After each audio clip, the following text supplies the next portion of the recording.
I knew that either on my own or with someone's help, my story was going to be shared to spread awareness, because this could have happened to anyone.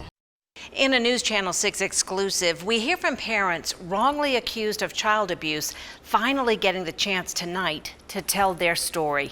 And it all starts with a rare genetic disorder known as brittle bone disease. Osteogenesis imperfecta is an inherited bone disease present at birth. A child born with OI may have soft bones that fracture easily or are deformed. Other symptoms may include a curved spine, loose joints, muscle weakness, and skin that bruises easily.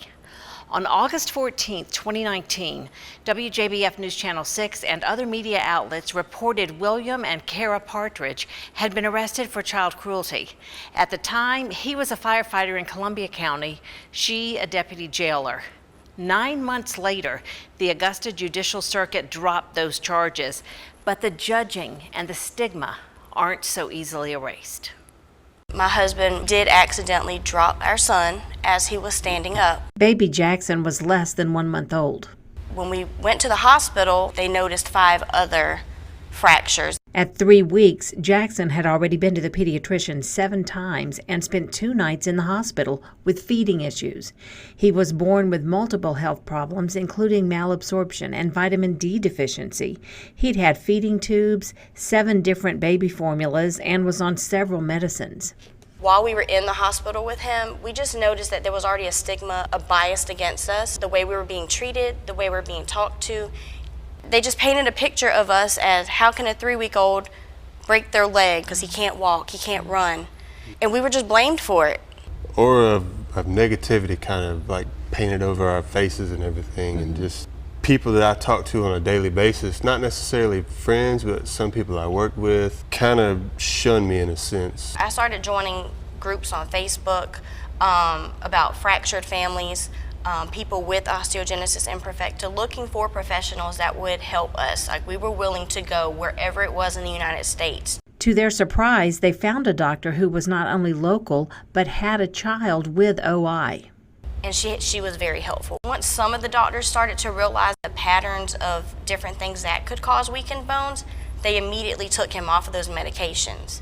But another trip to the hospital after Cara noticed Jackson wasn't moving his left hand led to more suspicion. It was a second incident of unexplained fractures. The very first thing was them trying to turn us against each other. We stuck together. It made us stronger and love each other, be closer, because we knew that neither one of us did anything.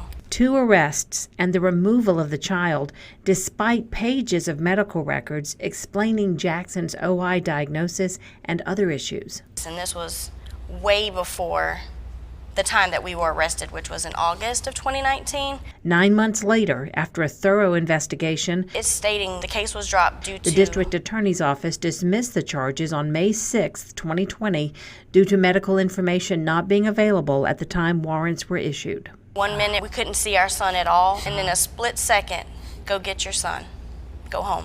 I mean, yeah, people, they paint a bad picture when they first see what happens, but never judge a book by its cover. Today, Cara carries a notebook with all of Jackson's medical reports, legal paperwork, and papers from her attorney. Her armor, if anything else were to happen. We still live in fear every day. My son does now jump and run and play just like most boys at 3 years old. I'm very overprotective, as is my husband, because what if he trips and falls and something breaks again and I have to take him to the hospital? Does the nightmare start over? Every day I still live with who's going to recognize me out in the open. Cara and Trey have new jobs now. Jackson is thriving at age 3, and they're getting back to what feels like a normal life. You can hear more about their story this Tuesday at 12:30 on The Jenny Show.